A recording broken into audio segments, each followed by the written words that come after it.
Два современных компьютерных класса открыли на факультете математики и информационных технологий СОГУ. Финансовую поддержку вузу оказала лаборатория Касперского. 2 года назад в республике побывал Валентин Касперский. Цель визита – реализация нацпроекта «Цифровая экономика». Тогда Северо-Осетинский госуниверситет и лаборатория Касперского подписали соглашение о сотрудничестве. Специалисты лаборатории проводили практические занятия для студентов факультета математики и информационных технологий. Также на факультете создали первую в СКФО кафедру кибербезопасности. Теперь у студентов есть возможность изучать современные компьютерные технологии и новые методы защиты информации.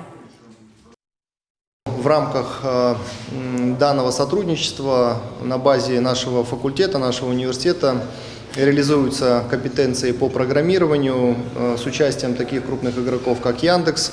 Мы надеемся, что люди, которые привлекаются непосредственно на работу с нашими студентами, имеют отношение к задачам, которые решаются как на федеральном, так и на мировом уровне. И в целом я хотел отметить, что сегодня есть такой этап, определенный этап, который позволяет уже говорить о том, что созданы все условия для наших студентов. По словам руководителя Республиканского управления по информационным технологиям и связи Алана Салбиева, значение специализированных классов по кибербезопасности сложно переоценить. Все больше сфер человеческой деятельности переходят в цифровую сферу. Главной задачей становится кибербезопасность. В Северной Осетии дефицит квалифицированных кадров. Отчасти из-за того, что самые перспективные студенты после окончания обучения уезжают работать в крупные города страны.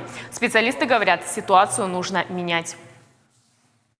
Мы намерены эту проблему решать двумя путями. Первое – создавать условия здесь для талантливой молодежи, чтобы она не была вынуждена покидать родные пенаты, родные горы, уезжать в поисках лучшей доли. А во-вторых, мы должны кратно увеличить подготовку кадров в данном направлении.